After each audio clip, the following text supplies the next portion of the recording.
warm good afternoon, dear colleagues, if I may. Yes, I am Meskerem from Ethiopia, but also from Africa, because I represent a Pan-African human rights organization, which is the Institute for Human Rights and Development in Africa, based in the Gambia, West Africa. So I can also say I'm from West Africa. I thank the ICD for this wonderful opportunity to share my thoughts on gender discrimination and women's political participation in Africa. But before that, allow me to say a few words about my organization, which I'm representing now. I am here not on my individual capacity, but representing my organization. The Institute for Human Rights and Development in Africa is a Pan-African organization, Pan-African human rights organization based in Banjul, the Gambia. We are based in Banjul, the Gambia, because we work closely with the African human rights institutions. And Banjul, the Gambia, is the seat of the oldest African human rights mechanism, which is the African Commission on Human and People's Rights. Our mandate is to enhance the access and effectiveness of the African Union human rights mechanisms. In doing that, we do take cases before the African Commission on Human and People's Rights, before the African Court on Human and People's Rights, before the African Children's Committee, and before the other sub-regional tribunals. Not only we litigate, we also train and educate the African public, in particular African lawyers, African civil society organizations, and human rights activists on how to litigate before the African human rights mechanisms. We also put information available online and in print media on the African human rights mechanisms. I will stop here about my organization and move to the substantive part of my presentation. As it says, gender discrimination and political participation in Africa, and most important, I will focus in sub-Saharan Africa. The premise is women in sub-Saharan Africa are marginalized from political and public life as a result of direct or indirect discrimination. Having this premise, the argument is that with the evidence that gender discrimination is being rampant in Africa, direct or indirect forms of discrimination in social, economic, political, and cultural life are inhibiting women from effectively and fully participating in political life. And as you know, democracy and development cannot be fully realized without women being fully participated and freely and fully represented. As long as women continue to be marginalized in political and public decision-making, at the highest as well as at the grassroots level, no democracy in Africa can be fully effective. You can agree with me that the low political participation of women is not limited to Africa. It's almost global. But research suggests that the size of the gender gap is very substantial in sub-Saharan Africa. When we talk about political participation in Africa, it may be important to highlight the important legal framework allowing and facilitating women's political participation, and also the scope of the political participation. When we are talking about political participation, we are talking about the right of women to vote and also be elected in office, and also the right of women to equally participate in public decision-making. This is participation as citizens at lower level or grassroots level or local governance level. So we are, in a way, talking about women's rights to vote, but also it's very important to talk about women's rights to political participation beyond the ballot box. Because the gender gap we are talking about varies according to the type of participation we are talking about or how we measure political participation. Beyond the ballot, when we talk about participation in voting, the gap between men and women is shrinking. These days, women are more going out to vote or to exercise their right to vote. A number of women, even in Africa, are registered for voting. But when we look at the other forms of institutional forms of participation beyond the ballot, still the political sphere or political life is highly dominated by men. And we definitely should consider, when we talk about political participation, we should not focus only on the ballot box. Rather, any consideration on women's political participation should focus beyond the ballot. When we also look at the legal framework available at regional level as well as national level, there is legal or de jure equality. Many African countries these days are acknowledging the equal rights of women in political participation, not only in political participation, in every sphere of life. When we look at the laws, many legal framework, good laws are available to facilitate equality. The problem will be when we come to the fact, are women in fact equally participating in politics? Are they enabled? Are they allowed to exercise their right in political life? That remains the question and the challenge. And the gap we are talking about remains in that reality. Why do women need to participate after all?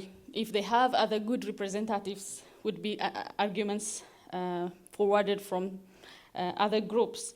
But as we know and as we can agree, the more women are represented in parliament, in local governance, or at any grassroots level, the more their perspectives will be included or taken into account. Their concerns will be reflected in public policies, laws, and in any other meaningful areas of life and governance and democratic institutions. I'm not going to lecture you about the importance of women's participation because we all agree about the importance. But sometimes also the question is, when we talk about gender parity or the gender gap, people would ask, do numbers matter anyway? We have few women participating in the political life already, and do number matters? Do we have to argue about numbers? Is also the question. And of course, yes, number matters. The greater number of representation and participation also ensures that these policies consider effectively women's interests and women's perspectives. And the greater vote they have, the greater opportunity to influence public dialogue, public policies and laws. This goes without doubt. In Africa, we can take the experience of South Africa, where South Africa has achieved the 30% minimum representation for women, and the women who sit in the National Assembly influence the budget on gender analysis, and they ensure that adequate funds are allocated for women's empowerment and development. Not only to serve the interests of women, not only to ensure the concerns of women are reflected in laws, but also to ensure gender budgeting. This is just an example. Similar with other countries where they have more women representation, the more the gender budget focuses on adequate empowerment of women in development and in political life. I will go back to the African Union Human Rights Framework that facilitates women's representation and political participation, just for the purpose of highlighting the available framework in Africa. The oldest African human rights instrument, the African Charter on Human and People's Rights,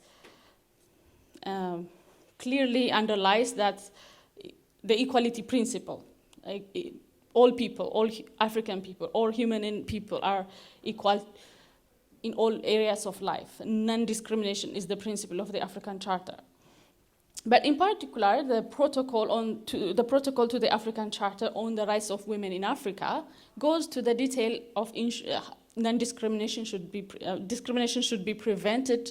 Women should not be discriminated in all areas of life. And also it talks about political participation of women and gender equality in particular. The AU Constitutive Act also promotes gender equality as one of its principles. The African Charter on Election and Governance also deals with equal participation principle.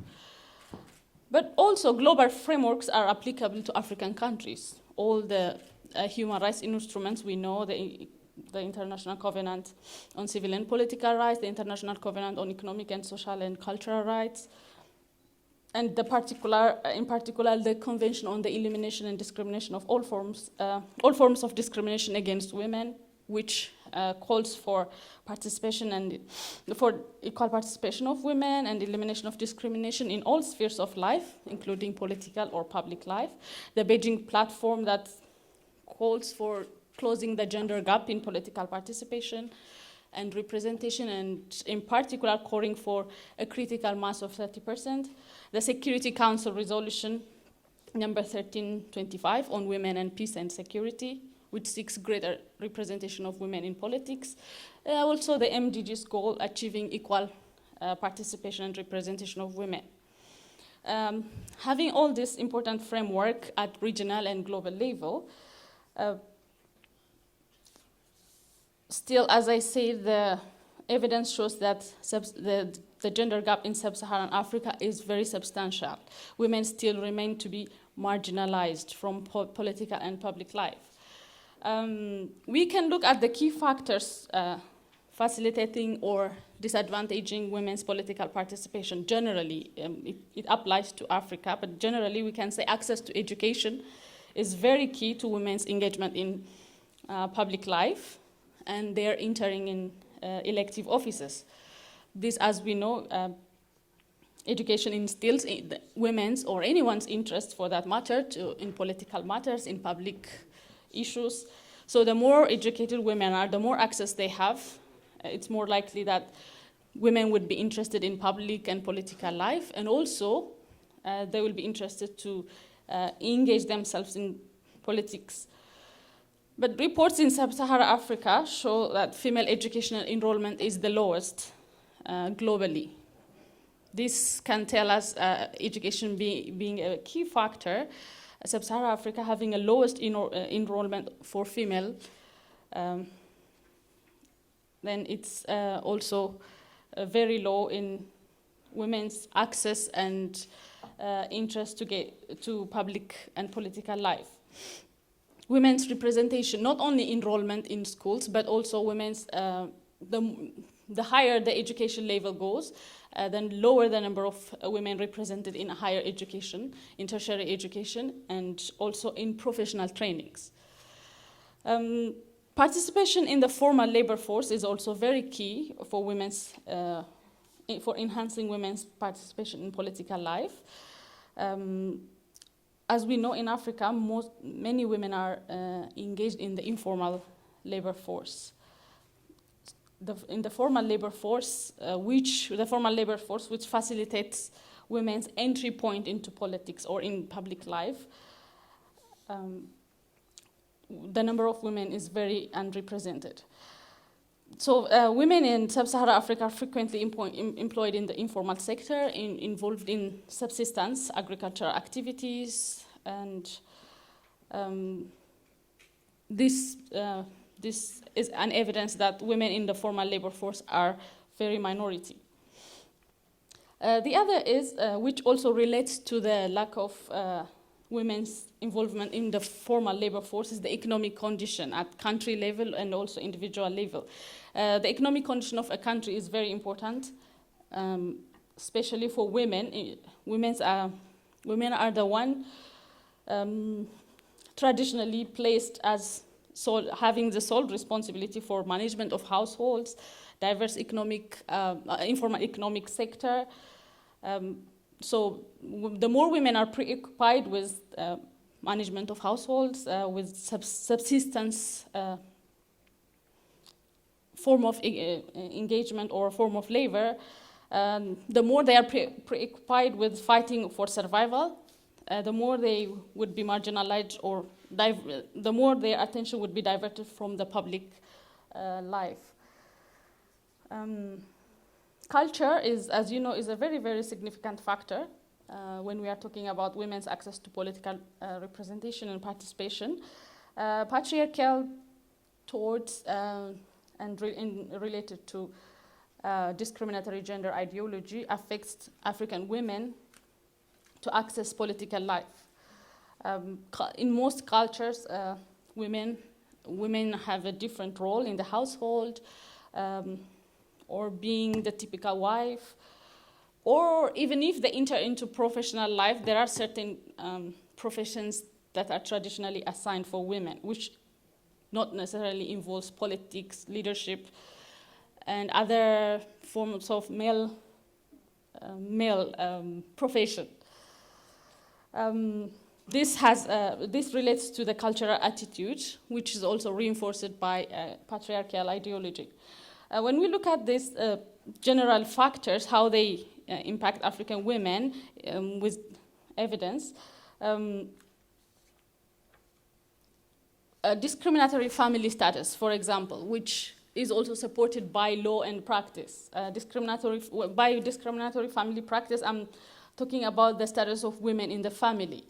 Not only attitude, patriarchal attitude or gender ideology, but in Africa, some of the laws clearly place women in a lower position in family and private life, which also limits their access to political sphere or public life.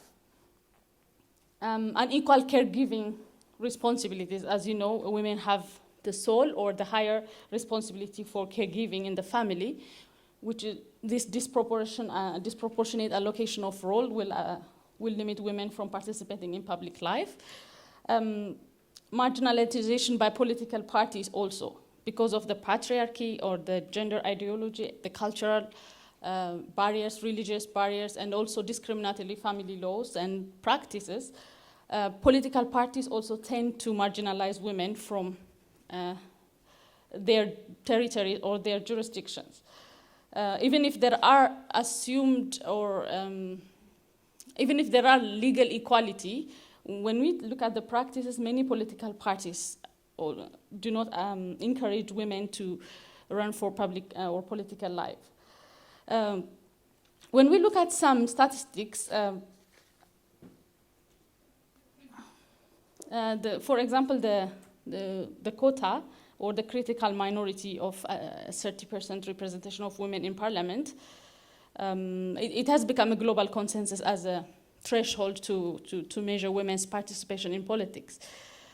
This critical mass has become an agenda even in Africa since the 1990s. Many African countries have successfully included this, the 30% critical mass in their legislations, and also started implementing. When we look at the performance of African countries, a few African countries stand out as role models by achieving the critical mass. The leads were Rwanda, South Africa, Tanzania, Uganda, then followed by Mozambique, Burundi. These have achieved the critical mass. Then the eighth African Governance Forum has also reported by end of 2012, 13 African countries have surpassed this critical mass threshold. However, more than 70% of sub-Saharan Africa has not reached the minimum 30% still. And many are struggling around the average 20%. Having said this, having all this, having faced these all barriers, cultural, religious, structural, family, social, economic barriers, there are also encouraging factors. One of the encouraging factors is the fact that at least more than 25% of African countries are trying to achieve the 30% minimum gender parity or women's representation in parliament. But we are still talking about women in parliament. When we go to the lower grassroots level, local governance, or even other ministries or other key decision-making positions, women are still underrepresented, very much underrepresented. However, there are encouraging factors. Still, we are noticing increased educational opportunities for women which will implicate on their increasing participation in politics. Also, increasing number of women experienced in creating and sustaining associations, social and economic networks are appearing. This is notable with the growing number of civil society and the growing number of women in the civil society. Also, the move towards multi-party politics. The more diversified the parties have become, the more likely that they are including women in their political policies. The availability of donor funds, international NGOs, and also local NGOs pushing for the women's representation, pushing for this agenda is also an encouraging factor. African governments are also showing increased commitment to support women representation in parliament, in other forms of national decision-making forums. This increasing commitment is shown by the increasing number of countries that are attempting to close the gap between men and women in political life. The increasing number of African countries that are achieving the 30% minimum representation for women. And also the number of laws and policies African governments are putting in place to ensure women's political participation. There are also emerging trends, which is encouraging, is the emerging trend of African women who dare to run for political office. As you're aware by now, we have 2 female serving presidents from Sierra Leone and Malawi. And also, even though not successful to hold the position, there have been attempts in Kenya, Tanzania, Guinea, Cote d'Ivoire, Nigeria. More women came to run for presidency and for high-level political office. Despite their unsuccessful bids, these women, without doubt, they set a precedent. And also, they have assumed other important political offices, even though it's not president or prime minister. And as you may be aware also, currently the African Union Commission has also elected or is run by a woman chairperson, a female chairperson for the first time in its 50 years. This is also encouraging that women are coming in the public or in African politics. By conclusion, I would say we are seeing progress in African women's participation in politics. That's no doubt. But it's not at the level that we demand. So the job for full equality and total empowerment is very much incomplete. And also meaningful participation and representation of women in decision-making still remains a challenge. Even if women are represented, even if their number is growing, meaningful participation has not been achieved yet. Of course, when it comes to the minimum gender parity, also only a few African countries have achieved that, and more than a half are still struggling to achieve minimum 30%, not even minimum 30%. They are around 20%. Further beyond representation in parliament, participation in other key decision-making positions is very, very much absent. Beyond also numbers, ensuring that women in decision-making positions with the requisite power and authority to influence policies continues to remain to be a challenge. The affirmative measures adopted by African governments have not yet gone far enough to translate into meaningful change across the continent. So having all encouraging trends and encouraging factors, more will need to be done in this area in Africa in order to achieve equal as well as meaningful participation and representation of women in politics and public life and in decision making. I will end my discussion by the words of Her Excellency Ellen Sirleaf Jones, the president I mentioned earlier, who became the first female president. Full political participation will become a reality for us as women when quotas and set-asides become a relic of the past, when our access in participatory institutions at all levels is considered a right, and when we no longer feel compelled to wage campaigns and stage protests in order to have a say in the decisions that affect our lives, be it at the peace table or in the political and economic areas. Thank you very much.